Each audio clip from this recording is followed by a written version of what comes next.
Hello to my cosmic family, and welcome back to the Cosmic Revolution channel.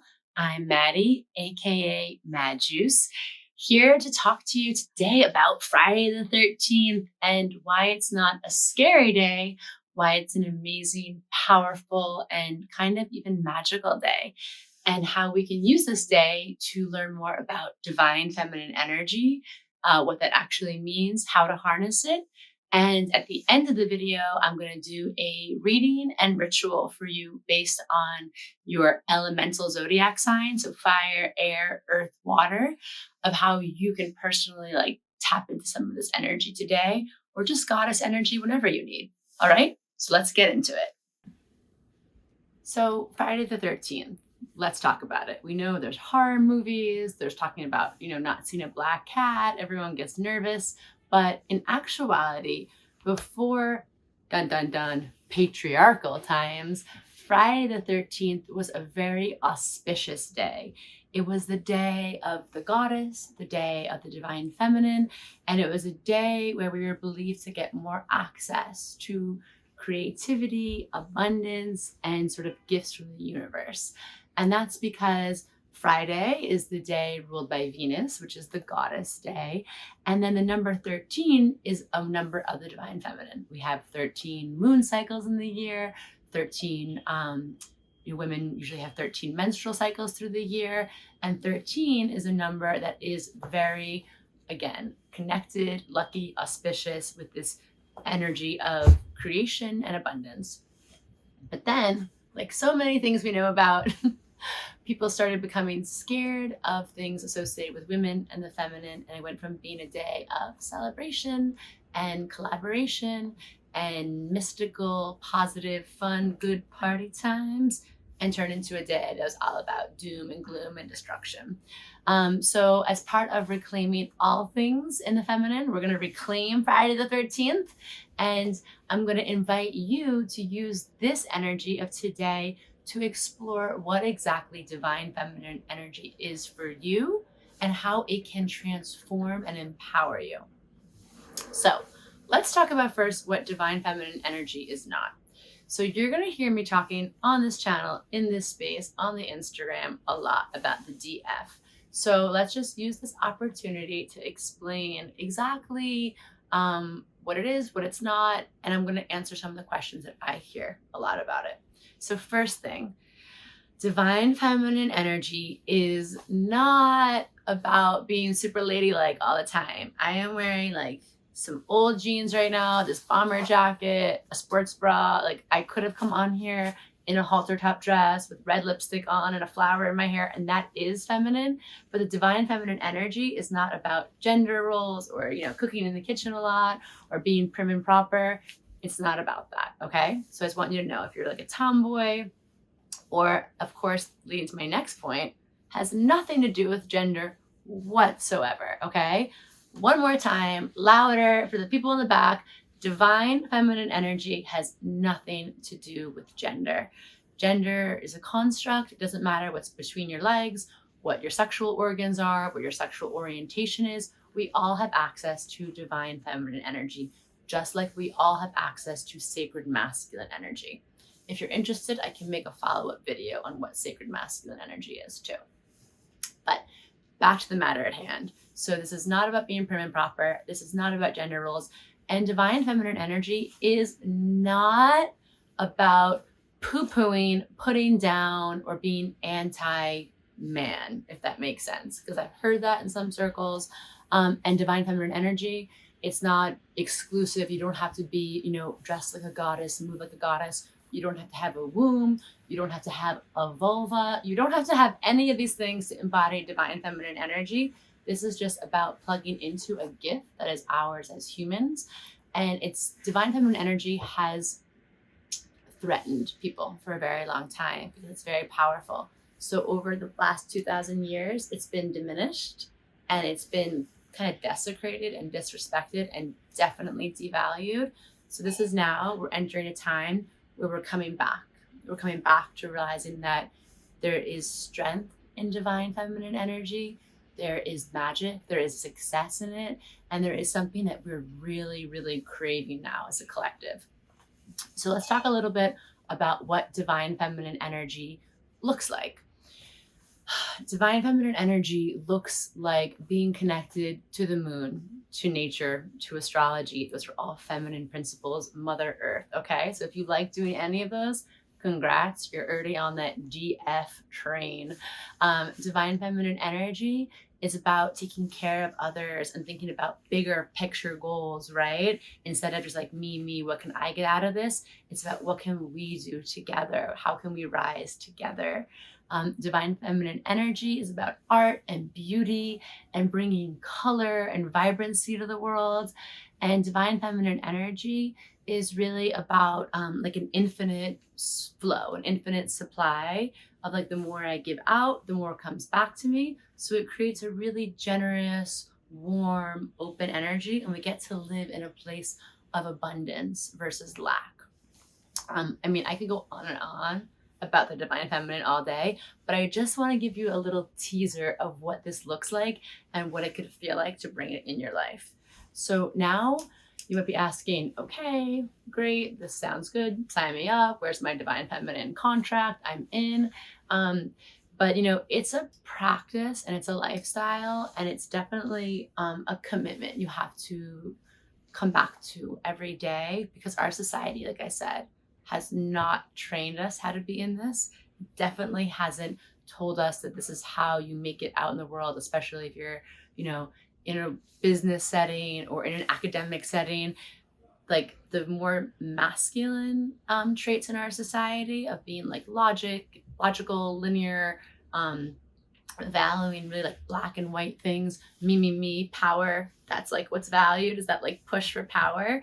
So I'm going to invite you to really experiment and embody the ways of the feminine that I'm about to teach you, and just notice every day that you do them and start inviting them into your relationships, into your work, into your creative practices, just seeing how things may shift for you. Okay, that's all. So how can we embody the divine feminine? I'm going to give you 4 ways of doing it, things to think about, 4 ways to harness divine feminine energy in your everyday life, and seeing what this will bring you. So the first thing that is the numero uno most important thing about divine feminine energy is it's hinged upon a deep practice of self-love.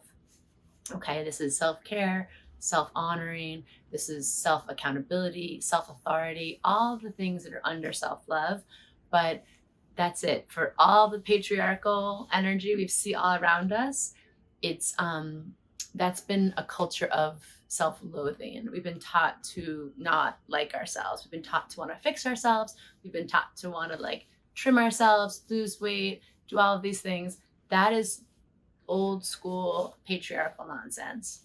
And self-love and honoring ourselves and learning how to bring that back in our lives is how we begin to step into a safer place, a place within us that the divine feminine can take over. So also, when you love yourself, you tend to be less of a jerk to the outside world, which we can see the patriarchal energy has created us kind of in a very like dog eat dog, let me put someone else down so I feel better.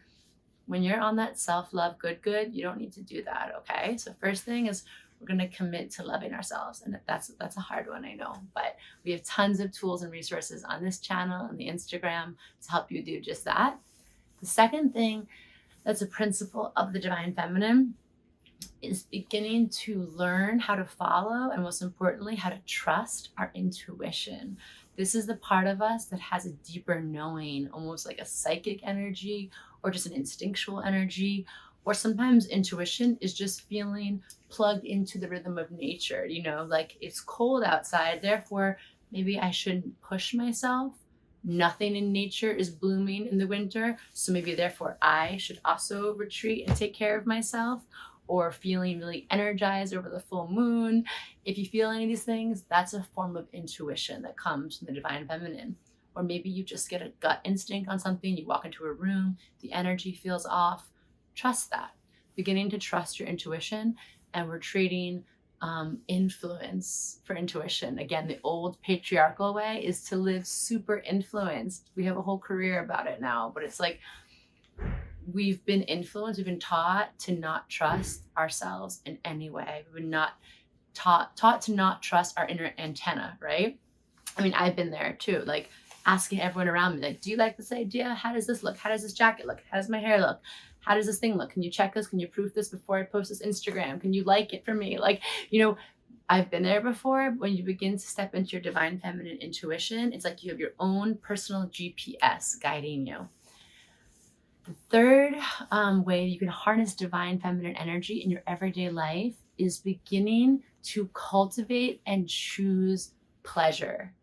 Okay, a big part of the divine feminine not being appreciated in our society was connecting ourselves from our sexuality, our sensuality, and really just the permission to enjoy our own life. Okay, somewhere along the way, if the story started being told that if life wasn't a struggle, if we're not sweating through it, if we're not hustling hard, we're not doing enough, right? So we've lost rest, we've lost our ability to play like our inner child, and we've lost our ability to just feel good in our bodies and our lives. So by reclaiming pleasure, and that could be big pleasure, like, reclaiming, taking up sensual space, owning your body, or just pleasure of like, what, I'm going to gift myself 10 minutes of stretching in the morning and drinking my tea before I look at my phone. That's also a form of reclaiming pleasure, okay?